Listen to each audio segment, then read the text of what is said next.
All right, welcome CPA candidates. You've got a mountain of material to get through for the BAR section. So in this explainer, we're going to get straight to the point. We are going to sharply define, compare, and apply two of the most heavily tested analytical tools at your disposal, horizontal analysis and vertical analysis. We'll even use some real data from a sample company, Amy's Market, to see exactly how these work in practice. Okay, let's dive right in. Here is our roadmap for today's session. We'll start with the CPA Analytical Toolkit. Break down horizontal analysis across time. Look at vertical analysis for a single period. Explore real-world application, and finish up by going over how to avoid those common exam mistakes. All right, Section 1. The CPA Analytical Toolkit. Let's be real for a second. Why do we even need these tools? When you're sitting for the exam, or honestly just working as a professional, you're constantly evaluating financial health. But numbers don't just speak for themselves, right? Think about it. Staring at raw data, like Amy's Market reporting $901,815 in total assets. Well, that doesn't tell you much until you know how to dissect it. Is it a lot? Is it a little? Did it grow from last year?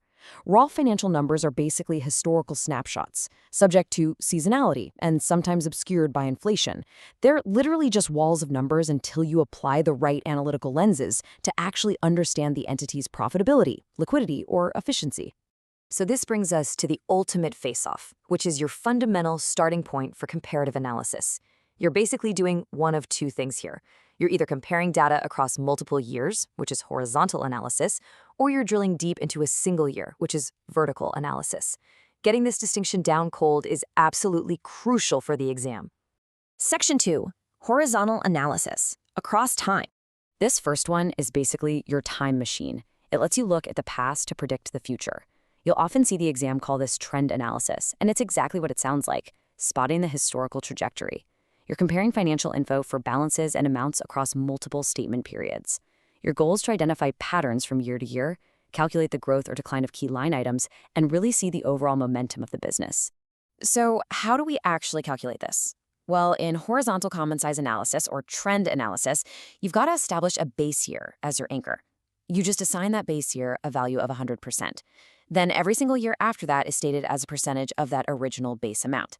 So if sales were $100,000 in the base year and $120,000 the next, that next year is shown as 120%. You're quite literally tracking the percentage change over a timeline.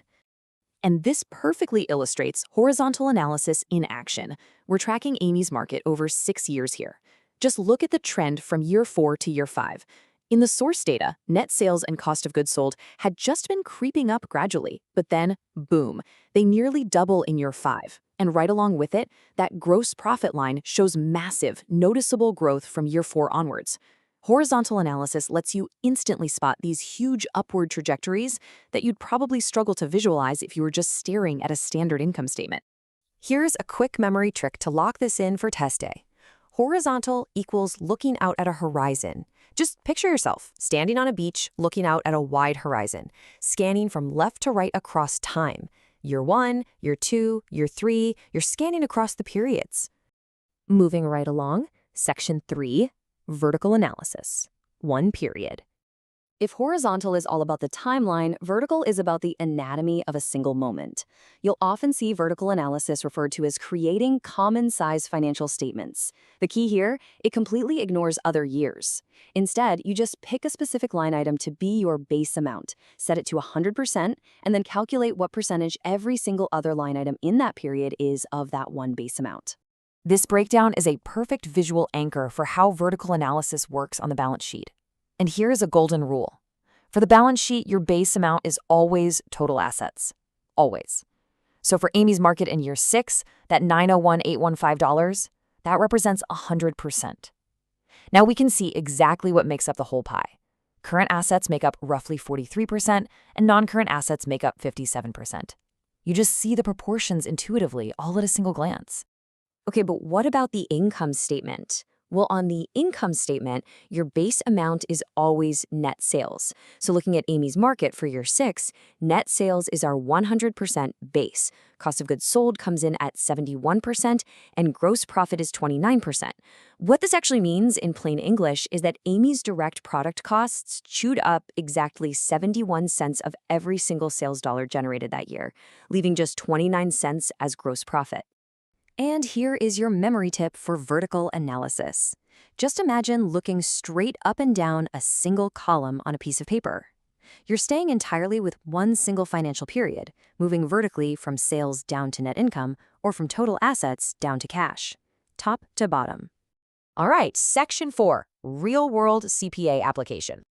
Now that we've got the definitions down, we really need to understand why CPAs actually use these two distinct methods in practice. What's the point, right? Well, by converting raw dollars into percentages, these common-size statements become incredibly powerful. Why? Because they let you compare companies of drastically different sizes. You can take a $1 million local store and compare it to a $1 billion multinational corporation, or hold a single company up against industry averages.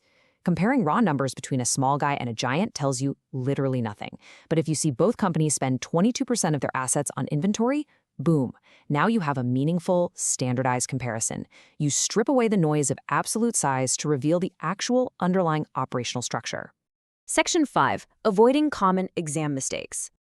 All right, lean in, because as a CPA candidate, this is where you really need to pay attention to secure those points.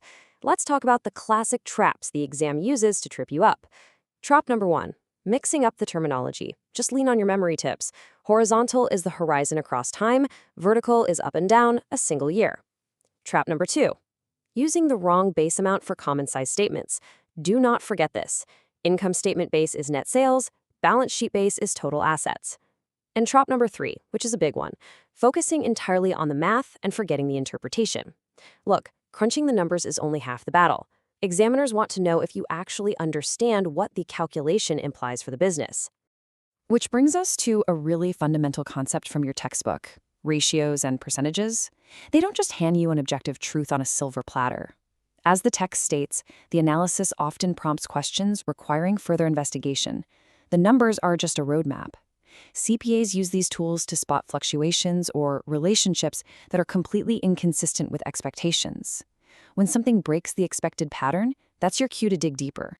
So I'm going to leave you with this scenario straight from the chapter to test your analytical instincts. Think about the expected relationship between sales and the cost to produce those sales. If your horizontal analysis shows that sales revenue spiked significantly, but cost of goods sold literally didn't budge, what is your next move as an auditor? Are you looking at a company that suddenly discovered some magical efficiency overnight? Or are you suspecting a potentially material misstatement of the financial statements that demands immediate additional audit procedures? Always let the analysis guide your questions. You've got this. Good luck with your studying.